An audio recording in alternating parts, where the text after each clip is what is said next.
Сегодня обзор будет на чашки едовые, чашки кухонные.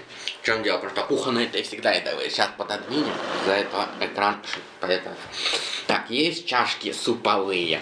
Это чашка суповая и для много салата. Вот эта вот чашка обалденная. В нее можно налить много супа. Вот этой чашки. Она глубокая, удобная. И она вот здесь идет углубление, а потом идет кружок.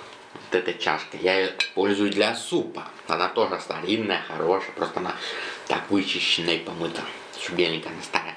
Дальше идет тоже суповая. Чисто суповая, тоже салата. Но она обалденная, глубокая и удобная.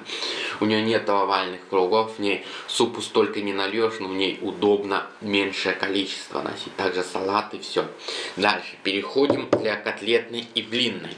Вот это идеальная. Например, вы пожарили колбаску, пожарили котлет, в нее идеально ложит. В суп в нее уже не нальешь. В нее уже жидкости не нальешь. Салату много не на... Это она идеально для жареной колбаски, жареных котлет, для рыбки вот этой копченой всякой. Вот. Идеально. Дальше перейдем для маленьких. Вот это маленькая. Я вам рассказываю, что в основном мы в них ложим, едим, делаем. Вот. Вот и показывает то, что какие чашки разные есть и для чего. Вот эта чашечка, тут можно 2-3 котлетки положить. Да, мы делаем большие котлетки, 2-3. Пирог тут один только вмещается. Ну, она идеальна из-за размера, она удобна, она хороша, она очень хороша, очень удобна, такая прекрасная чашка, вот так можно носить.